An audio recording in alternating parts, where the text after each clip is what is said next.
Dall'Alcoveggio il via alla quinta corsa del programma. Sono 5-6 anni con numero 1 Celiegral, 2 Dinatà, 3 Don Rodrigo, 4 Doncaster, 5 Diamond Wisel, 6 Dorie, seconda linea 7 Citroso di Noi, l'8 Dell'Alba.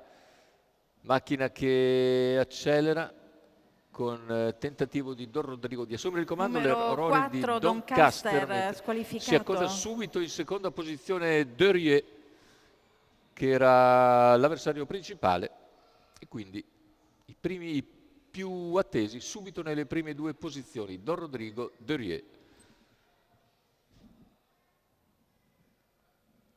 15,2 per i primi 200 di gara. Ora vediamo che dalle retrovie cerca di risalire Dell'Alba. Dell'Alba progredisce e raggiunge Dorie, che rimane in corda. 31,1 il passaggio ai 400. Ricordiamo Dorie rientrante. Terza posizione alla corda per Celiegral, davanti a Citrosodina Oil. Intanto i 600 in 47 con leader Don Rodrigo. Percorsi esterni si impegna Dell'Alba. Intanto il ritmo si velocizza davanti alle tribune. 15,1 spara Don Rodrigo per un complessivo 1,2,1 per gli 800 metri. Dell'Alba a lato di Dorie, mentre a contatto rimane Celiegral. 1,17,8 il passaggio ai 1000 metri. 15,7 ora la frazione per il leader.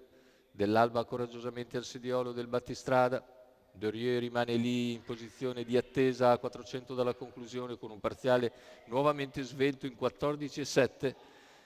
Dorie che fila Don Rodrigo. Don Rodrigo in vantaggio al completamento della piegata. Dorie aspetta soltanto di trovare l'aria.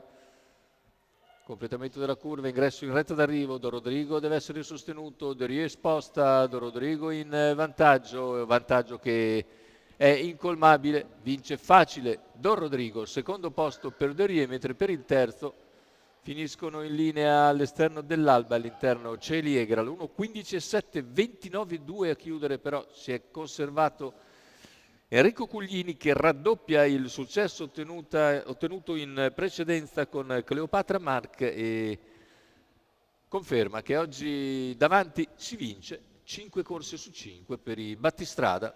Bel primo piano ancora per Don Rodrigo, che la vince nettamente sul rientrante Dorie, mentre per il terzo andiamo a rivedere, probabilmente, ma l'impressione che sia il numero 8 forse ad avere ancora qualcosina, ma no, forse è il numero 1 che riesce a prevalere su Celiegral, ma è strettissima fra Celiegral e Dell'Alba, che sono in lizza per il terzo posto.